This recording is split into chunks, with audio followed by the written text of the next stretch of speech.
Hey there. Good morning. It's January 26th, 8th, January 28th. I know what day it is, and we are businessing. This is Small Business's daily live show. I'm your host, Pat Miller, the Fridays Off guy, founder of the Small Business Owners Community.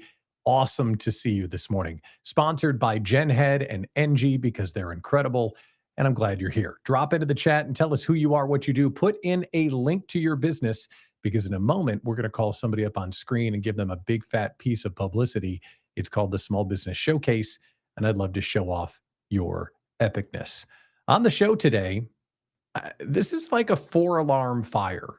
The AI world is changing so fast. It's literally moving the ground under our feet. And you need to know what's going on, and you need to check in right now. We'll talk about that. I'll also look at the news headlines. We'll talk about your quirks as an entrepreneur. So we will hear what it takes to run your business as a person, because there's a trend that's going on right now. Good morning, Wendy. There's a trend that's going on right now that kind of reminds us that we're people who happen to have a business. And as we start talking about AI helping us do stuff, we have to remember that it's doing stuff on our behalf. So we kind of need to embrace all of the cool things that makes us us. Plus 2 idea slam questions today. Someone asked me, what would I do differently in year 1 of my business if I were to start all over again? I thought it was an awesome question. And another question, I've got this really great idea, but I don't have any time to develop it. So how do I balance getting things done and developing new stuff? What should I do? So we will talk about that in the Idea Slam segment later on in the show. Okay, let's get into the news headlines today, shall we? The Federal Reserve is meeting later on today, basically in 2 hours. 2 hours? Yeah, 1 o'clock Central. And they'll announce if they're changing the lending rates. Now, the expectation is that they're not going to lower rates despite pressure from President Trump to do so. As small business owners, why in the world do we care, right? Why do you care? Why should you be paying attention? Well, if the rates stay flat, there's no surprises. And if you've been doing this longer than 5 minutes like I have, no surprises is a good thing. We know that our borrowing costs aren't going to go up. Our credit card bills aren't going to be increased because our credit card rates aren't going to get jacked. That's cool. But if you were looking to refinance some debt that you have, or maybe borrow some money at maybe a lower rate, you got to wait until next time they meet, provided they don't move it. But the suspicion is that they won't move it. The next time that they would meet is June. That means that the rates won't be going down on your credit card. And another way to think about this is, and this is like the optimist side of things. So let's be optimists. Should we be optimists today? Let's be optimists. It's a sunny day. Let's be optimists. A way to interpret this is if they don't change the rate, it's a vote of confidence from the money nerds in the economy. And I think the Fed would take that as a compliment, don't you think, money nerds? The chief money nerds think that the economy is doing just fine and they don't need to fiddle with the system. Chairman Powell, if you take offense to the term money nerd, I mean it in the best light. He's supposed to be independent without oversight, but boy, Trump is leaning on him to lower those rates. We will find out at 1 o'clock what they decide to do.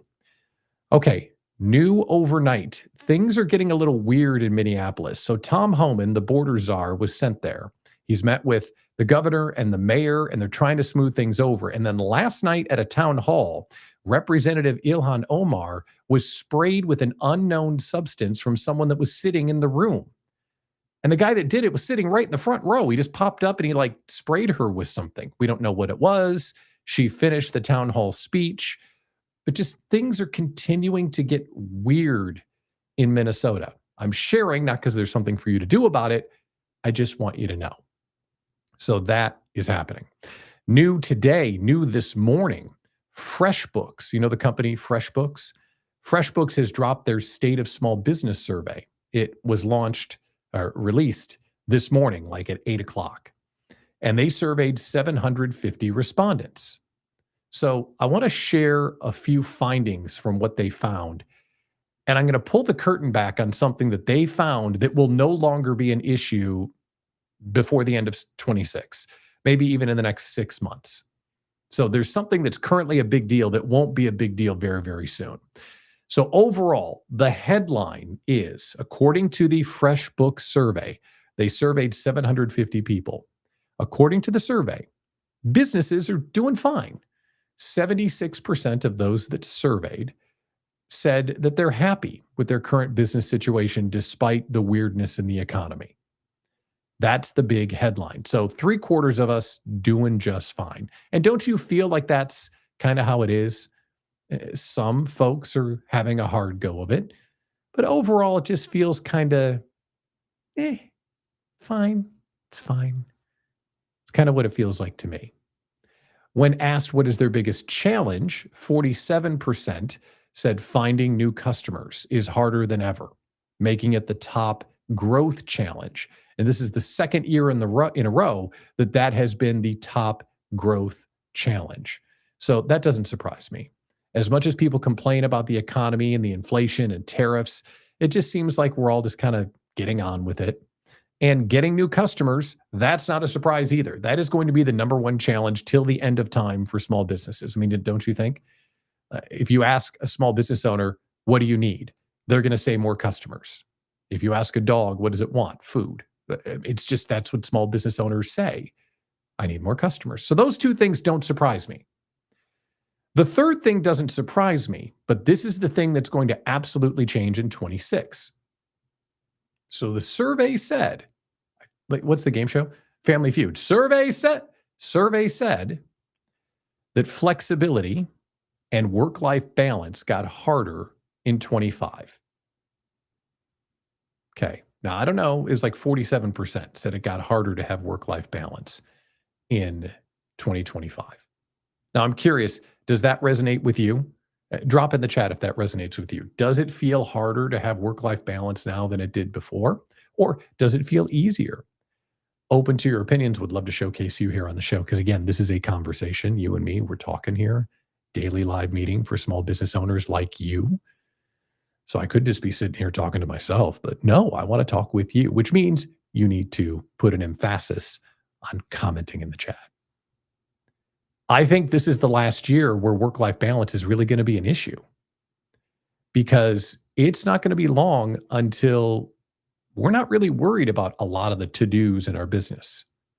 This month and this week, 2 different AI companies have launched for real AI agents that will absolutely do what you ask them to do, and they'll do the work autonomously. How do I know? I know because I'm using them. And I know because it's blowing my brains apart. It is making me see spots, how incredible this technology is. And this is the trend for 2026. I'm telling you right now, between now and the end of the year, this is the thing that you need to get on for sure. Because soon, all of the administrative stuff that keeps us busy, all of the ticky-tack, I hate that part of the business. Soon, a lot of that stuff is going to go away. You don't hear from, I'll use my wife Abby as an example. She's a photographer, which means that she takes pictures. But then to be able to take pictures, she has an entire business to run. Invoices and websites and social media and follow-ups and chasing leads and selling and blah, blah, blah, blah, blah. You never hear of people having a bad work-life balance because they're taking too many pictures. That's what we love. If you do more of what you love, that's not a bad thing.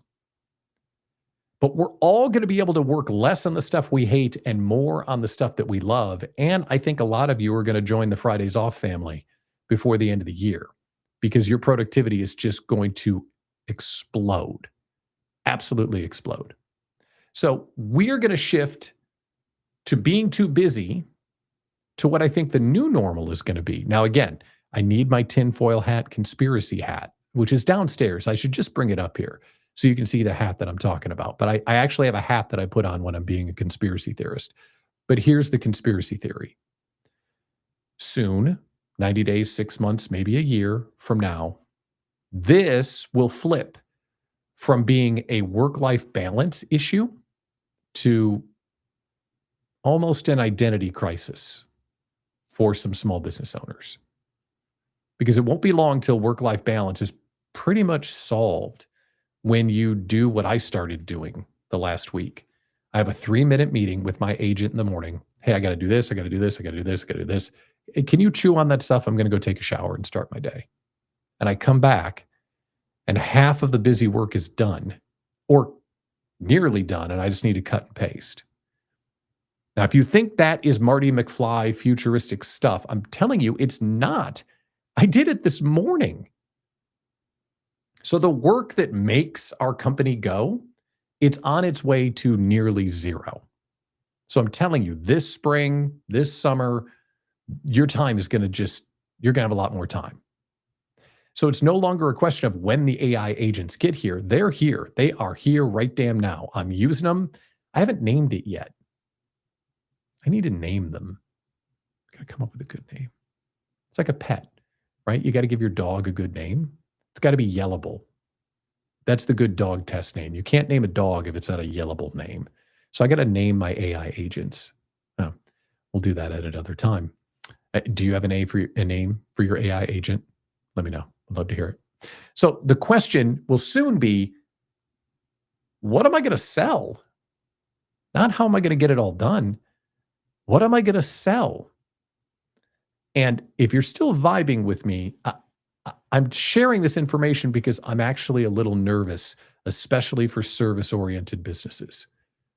If your job right now is to be a virtual assistant or an admin assistant, graphic designer, copywriter, customer service provider, it is go time. It doesn't mean you're going to go out of business. It means you need to start rethinking what you do. If you're a coach or a consultant and you sell a bunch of teaching, you sell, here's my 5 ways to do the thing. It's go time. It is go time. We need to start thinking bigger about how you do it. I think what you should be thinking about right now is how you can specialize your services. So let's talk about the admin, for example. I love admins. They make our life easier. So instead of going out of business, maybe you specialize a little bit. So now you're not the admin for everyone. You just move into financial advisors and try and service that market because they have special needs. And if you're good at working with financial advisors, you're good with working other financial advisors. If you're a copywriter, maybe you specialize into healthcare or healthcare adjacent because of their unique legal risks or obligations. If you're a graphic designer, begin specializing for graphic intensive industries that you could sell templates to, or you could service at scale, like maybe a realtor, car dealers, online sellers. I don't know. You're the expert. I'm not. But who needs a lot of graphics that's in a time-starved industry? Specialize in them. So I know if you're watching this, especially when you're in one of those categories, I am not trying to scare you. I know this sounds like panic. I promise you it is not. This is preparation for what's happening.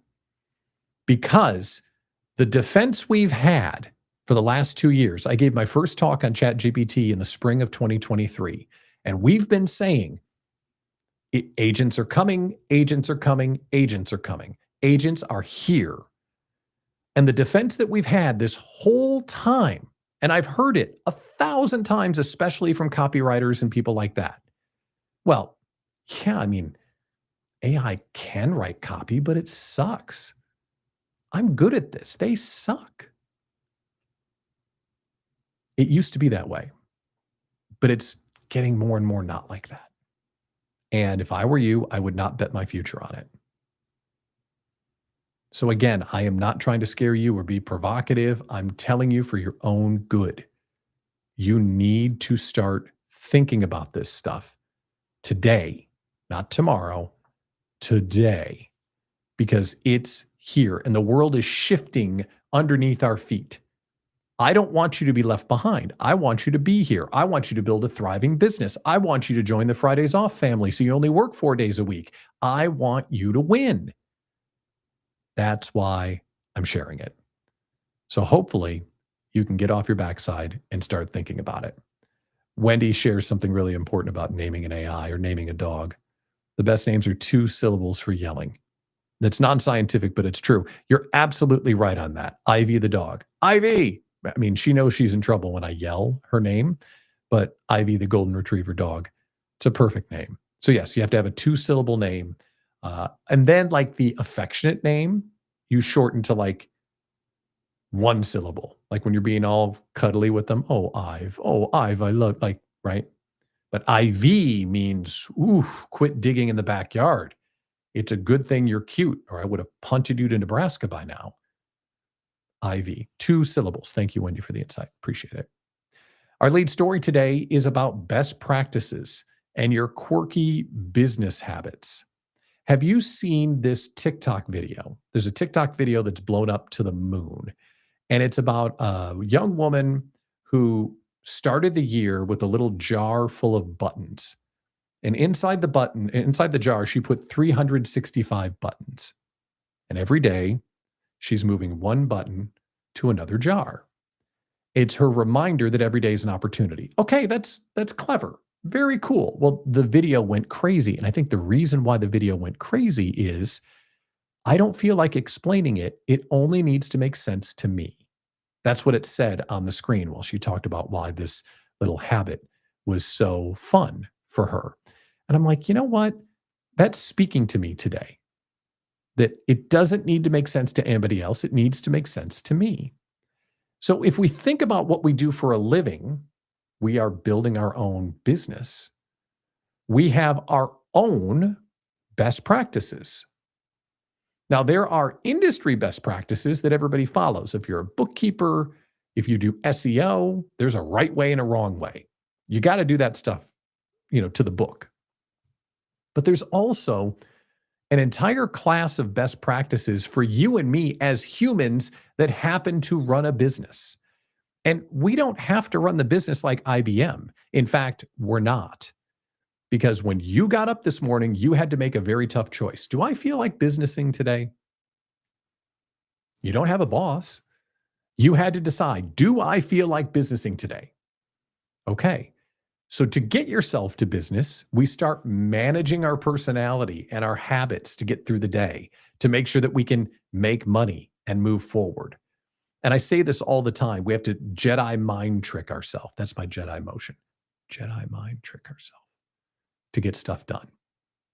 So the question is, what do you do that is completely irrational, that you wouldn't recommend to other people, but it works for you? You don't have to explain it. It just works for you. Maybe these are little quirky habits, or these are little pieces of your day that get you to do stuff. And I'll share a few of mine. If you've got one that you'd love to share, drop it into the chat, and I'd love to hear that. But for me, one of my quirky habits, which isn't quirky, but it's very much a habit now, is I have a very strong structure to my day. I get up way too early, usually because Ivy, the dog, is getting me up at 5 a.m. But I'll come in here to the office and I'll do all my deep work. Like I'll do the thinking, I'll get ready for the show. What do I want to say today? What does the community need?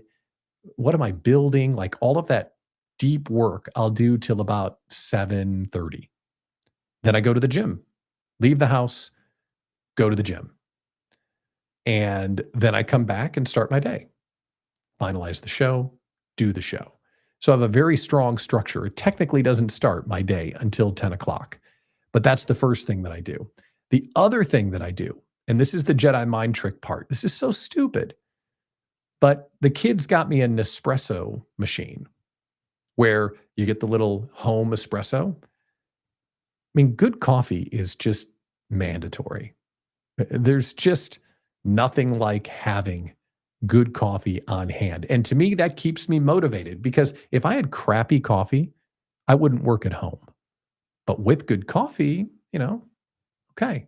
Another quirky behavior that I have. Are you getting the vibe here now? Are you understanding these little things that keep you going? You don't have to explain it to anyone. It just helps you.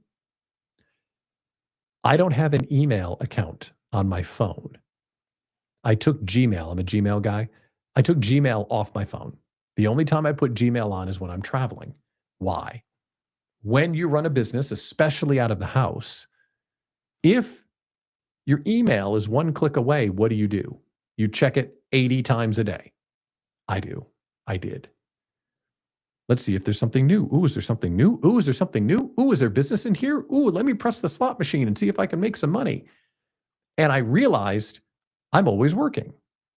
When I took Gmail off my phone for the first time ever as a solopreneur, I finally felt the out of office feeling. I don't know what it was about email on my phone, but that turned out to be the trick. Taking email off my phone was the differentiator. The other thing is, I had a couple more. God, I got a lot, I guess. I'm quirkier than I thought. Sparing no expense on my office setup. Do you remember working, like if you worked at corporate, do you remember working at corporate and you just had a crappy computer and your boss didn't care? I can't tell you how many bad computers I worked on. And now looking back on it, I just sat there waiting for the computer to do things, or sometimes it would work and sometimes it wouldn't. And sometimes I just couldn't do stuff till IT was done messing around with it. Now that I'm doing my own thing, oh my gosh, this computer right over here, I'm telling you, is going to cure cancer. This thing is so powerful. Roger Heindel from Tech Labs is like, bro, that's kind of overkill. I'm like, good. Make it lots of overkill. Make it more overkill. I want a super fast computer. I've got 4 different monitors here at Command Center. It's what keeps me comfortable. But then the last one, and this might be the quirkiest one, and those of you that have been with me for a long time, you know. I don't even know how this started, but when we have an event and it goes well, I go to Taco Bell. I don't know why. I think literally I go to Taco Bell because usually at an event, I'm working too much and I don't eat. So by the time the event is done, I am so hangry. There's an itch that a bag full of Taco Bell can scratch that nothing else can. You feel that? Like, yeah, I want that. I want that. I want that. I want 4 of those. I need 3 of those. I need some fire sauce. I need this. And you just get this sack. You just come back to the house. You're like, oh, that event was awesome. And yes, I need the thing. And you just, there's just something about it. I know that's so dumb, but that's one of the things that keeps me going. Big ass bag of Taco Bell. And the other thing is a chocolate shake. Whenever I make a big sale or something good happens, I treat myself to a chocolate shake. It started when I was in radio, but that's what I do now. So all of this is to say that understanding how you work and what it takes to your business to work is really, really important. And it's going to tie into the AI topic that we just talked about here in a second. Wendy is sharing. See, Wendy's getting the A grade today, When Stories. Wendy, please drop your link for When Stories into the chat. You might as well get some publicity as well. I treat myself with Swedish fish, which is hard to say, Swedish fish, when I get a new speaker for When Stories. Amen, sister. So yeah, drop your name and your business link in the chat. I'd love to have everyone get to know you. Anyway, so here's why all of this stuff is important.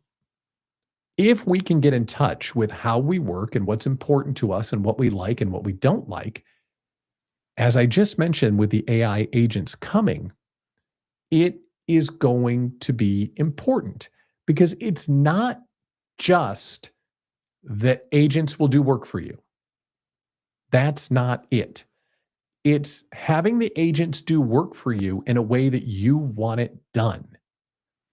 And the more we think about what we like and don't like and what we need and don't need and how we work, it's going to be a big piece of our success very, very soon because you're going to tell the agent exactly what to do. And if you tell the agent, hey, I'm going to the gym, I'll be back in 90 minutes, it'll have it ready in 90 minutes. Or I'm going on the air at 11 o'clock, let's have this done by noon.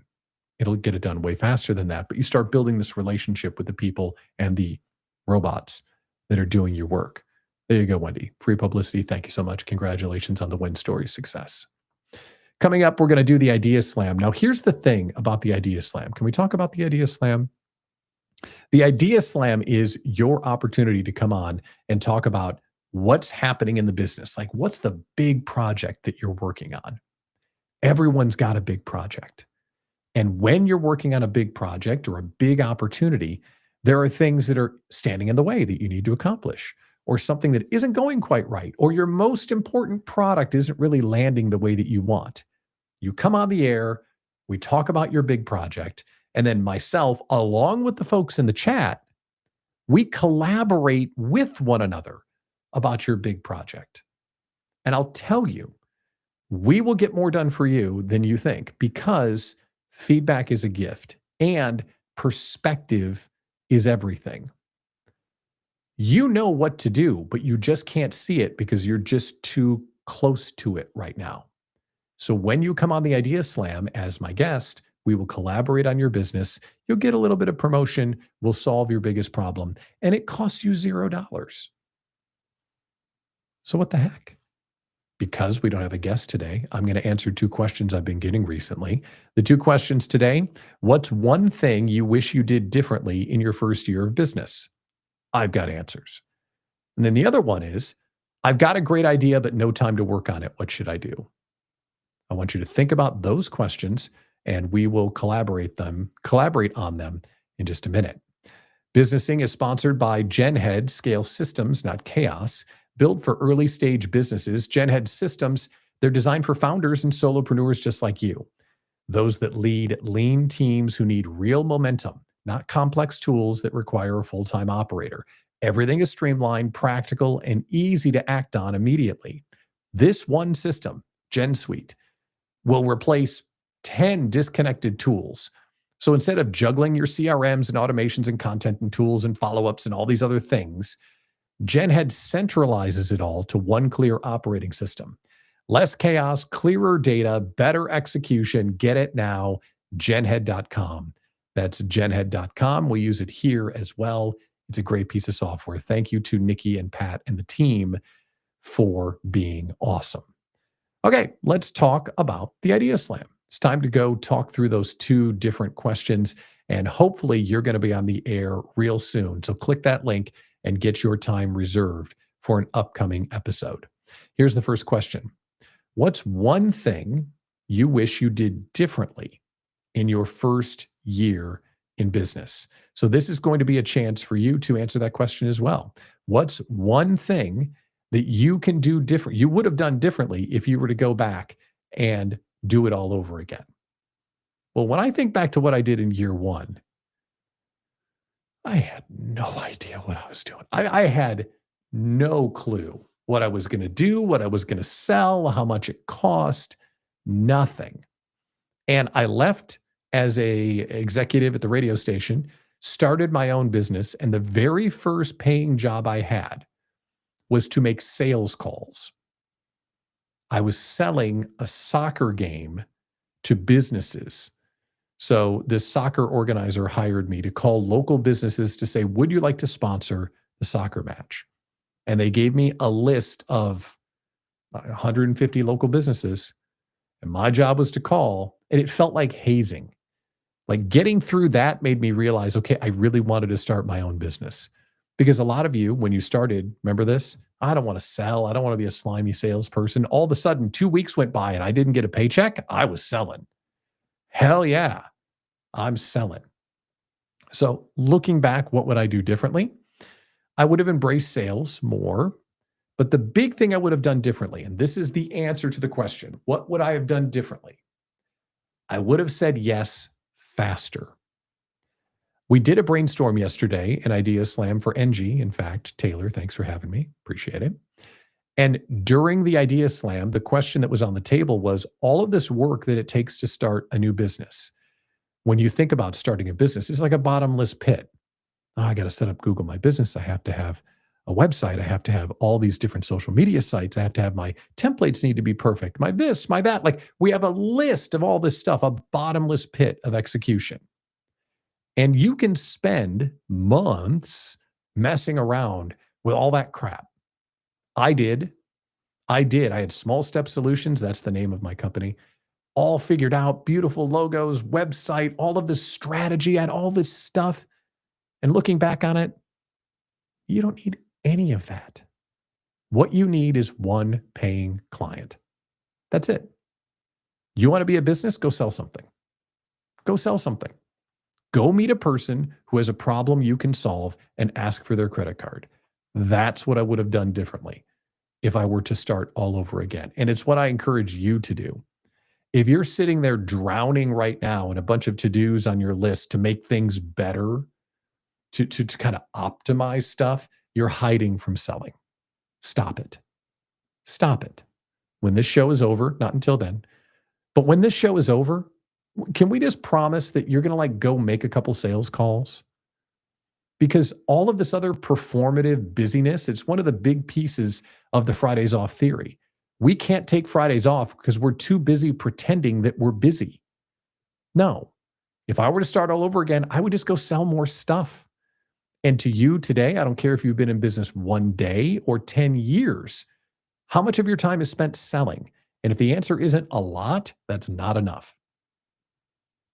So I would encourage you to sell more things. I would have sold more stuff on day one. And I would also tell you to say yes and figure it out. So when people offer you an opportunity, even if it's outside your scope, just say yes. Say yes and figure it out. Hey, could you do that? And if the answer is technically I could, say yes and figure it out. So those are the two things I would encourage you to do if you're starting over or if you're just new in the business. Say yes and figure it out and go sell something. Second idea slam question. See, we could be doing this for your business. We could have just solved your problem. But no, you're just watching. Second question. So I have a great idea, but I have no time to work on it. How do I find the time to work on the next big thing? Okay, common question. If you have an idea that you think will be good for the business, you can find time instantly if you follow this formula. First step, validate the market demand. So many of us build something that nobody wants. I can't tell you how many awesome ideas I've built that never sold. And it is so emotionally damaging. You got this great idea. It's so cool. You spend 3 weeks working on it. You reveal it to crickets. Nobody cares. Capital N, nobody cares. So if you're going to sell something, go to the person that has that problem and say, hey, if I could make this go away, would you pay me to do it? Go have those conversations. Before you do anything, validate the idea. Do not make new products and features if you don't know somebody wants it. Step 1. Step 2, sell one. Sell one. You know people want it. Don't start developing it until you've sold one. Why? If you're so busy you don't have time to work on this project, I bet you could squeeze in time for a paying client. Like if I said to you, okay, take that new project to the side, that thing you're already selling, you've got a new client. Do you have space for them? Oh yeah, I've got space for a new client. Yahtzee. Then you've got time to develop something new if you're getting paid to develop it. So what's the idea? Write out the idea what the transformation is. Get in front of a person who has that problem and say, hi, give me money. And when they do, then you go develop it. One of my favorite pieces of advice, and again, I wish I could remember who said it because they're a genius. It was not me. But my favorite piece of advice is you just need to be one step in front of your client. If you're solving a problem, solve it. Solve it a week ahead of where the client is. You're doing what you said you were going to do for them, but you don't need to build the whole thing out in advance. If the idea is validated and now you sold it to somebody, now you're getting paid to develop it. That is the big difference between creating products that people want and finding time to develop something even when you're really busy. Because to be real, we all have time to take on more business, more money-making business, because we will get rid of the things that don't make us money. Like, Bob, I really would like to have that lunch meeting that we put on the books just to have a get to know you one-on-one, but I've got this big opportunity that landed in my lap. We're going to have to reschedule. You will make those kinds of choices when this new project has a buyer. So get time on your calendar by validating the idea and selling at least one person. And when you do, you're off to the races and suddenly you have enough time to get everything done, because there never will be enough time to do all the things you'd like to do. But there is enough time to prioritize what's important and make those choices that make you more money. That's how you do it. Okay, so if you enjoyed that, this could have been for your business. We have a guest coming on Tuesday's show, which I'm really excited about. So we'll have a guest on Tuesday so we can show off what this Idea Slam Live is all about. If you want to be brave and you want to come on the show, click the link or scan the QR code, and you get to basically tell us what your issue is, and then pick the day and time that works for you. We'll get you on the show and we'll collaborate on your business. The final story today is about the power of the LinkedIn newsletter. Do you have a newsletter for your business? Do you syndicate it to LinkedIn? I didn't either until yesterday. And OMG. We'll talk about it in a second. Businessing is sponsored by Enji. Marketing is a must for small businesses. You know that. Enji makes it easy. Even when things feel uncertain, busy, or overwhelming, you got to tell your story. So how do you get it all done? Enji is an AI-powered marketing engine that learns all about your business, plugs into all of your tools, even Canva, and puts your marketing plan almost on autopilot. Imagine having help to tell your story at scale with your messaging, your brand colors, your voice, all in there, plus a social media scheduler to make marketing work even when you sleep. The best part is they believe in KPIs, basically the stats to tell you what's working and what's not working. It'll save you time and it will make you money. Enji's changed the way that we market this show and the small business owners community. I absolutely love it. I asked them, okay, can we hook up the viewers of Businessing with a bargain? And they said, yeah, sure, no problem. So Businessing viewers get a 14-day risk-free trial, meaning if you think, this whole show has been about productivity, and yeah, social media is a pain in my butt. Wait, there's an AI tool that can help me with that? Yes, there is. You can get it for 14 days risk-free, and if you hate it, cancel it, but you won't hate it. Then they're going to give viewers of the show 2 months for a discount. Now, this is where I normally would say, and the discount is this, but I'm not going to. I'm going to tell you the full price because the full price is so bananas, you won't believe it. After the discount expires, it's only $29 a month.